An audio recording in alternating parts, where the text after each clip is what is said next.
Whether it's time under tension or muscular pre-exhaustion, there are tricks to build muscle that you are unaware of. If you want to build muscle faster or you just want to break through that plateau, then here are the 5 best ways to build muscle that you have never heard of coming up. What's going on, guys? Joey Saves here, and today I want to give you the 5 best muscle building tricks that helped me get through my plateaus and build muscle faster. Jumping into number 1, we've got time under tension. If you've never heard of time under tension, this is definitely one of the things that you should be implementing into every single workout that you do for every single body part. Time under tension is extremely useful because instead of just focusing on getting the heaviest weight that you can up with that specific muscle that you're targeting, instead you are focusing on the amount of time that muscle is under tension. Let's take curls for example. If you're doing a set of curls at the gym, instead of picking the heaviest weight that you can possibly curl, you're going to pick a lighter weight but focus on contracting that muscle and keeping it under tension for as long as you can. To properly incorporate time under tension into your workout, what I would do is replace 1 or 2 of the sets that you already have dedicated to that workout. Pick a lighter weight, light enough to where you can stick between the 8 to 12 rep range, but when you're doing these reps, focus on trying to hit 5 seconds on the way up and 5 seconds on the way down for every single workout that you incorporate this to. And count in your head because nobody wants to hear you count to 5 20 times in a row. Muscular pre-exhaustion is the second trick. Before I jump into this one, you should definitely know that this is counterintuitive, so if you are going to use it to break out of plateaus, or just don't count on it as being super sustainable for your workout routine. Basically, muscular pre-exhaustion just means that before you go in and do your first set of your compound movement,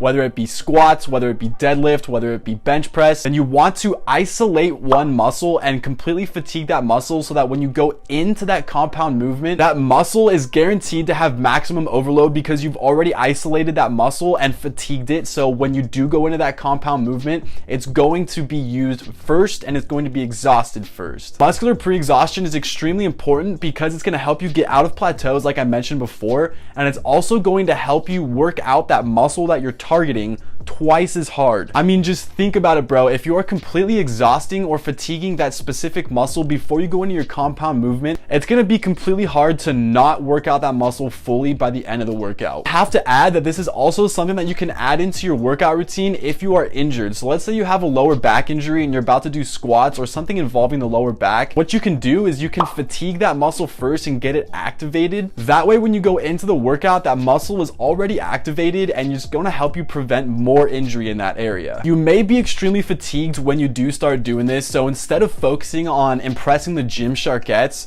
definitely focus on trying to get that first set done. And number 3 is going to be reverse your sets and your reps. Again, this one's great for breaking through plateaus, but it's not expected to be sustainable for the long run. What I mean by reversing your sets and your reps is if you're doing 4 sets of 8 on any workout, reverse it and do 8 sets of 4. This is extremely useful because you're switching up the load on that muscle. So let's say for bench press, 4 sets of 8, you're doing 135 on each side. Now, instead of doing 4 sets of 8, you're doing 8 sets of 4, which means that you can add more weight, which is going to put more progressive overload on those targeted muscles. It's important to remember that when you're doing this, you're going to be adding a lot more weight to the reps that you're doing. So you do not want to forget your form, because if you forget your form, you could have an injury and you could just not be building any muscle whatsoever if you put on way too much weight. And I know some of you guys may be completely twacked out on pre-workout, so if you can't sit there for 8 sets consecutively,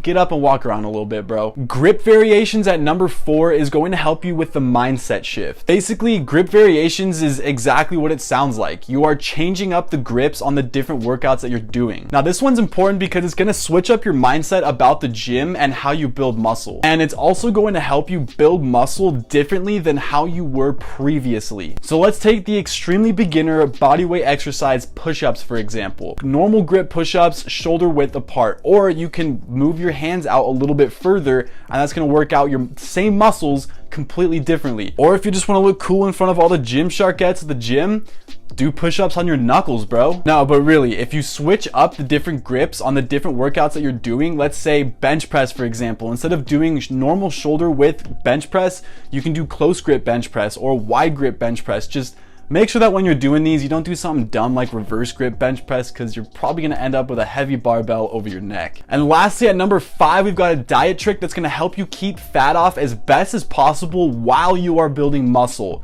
And that is carb cycling. Carb cycling just means that you are cycling the different amount of carbs that you are consuming on a daily basis. So for example, let's say on your meal plan, you have 300 grams of carbs that you're supposed to consume every single day. Well, instead of consuming 300 grams of carbs every single day, you would do day 1, consume 300 grams of carbs. Day 2, you would subtract 25 or 50 or 75 grams of carbs out of your meal plan. And then the 3rd day, you would subtract even more out of your meal plan.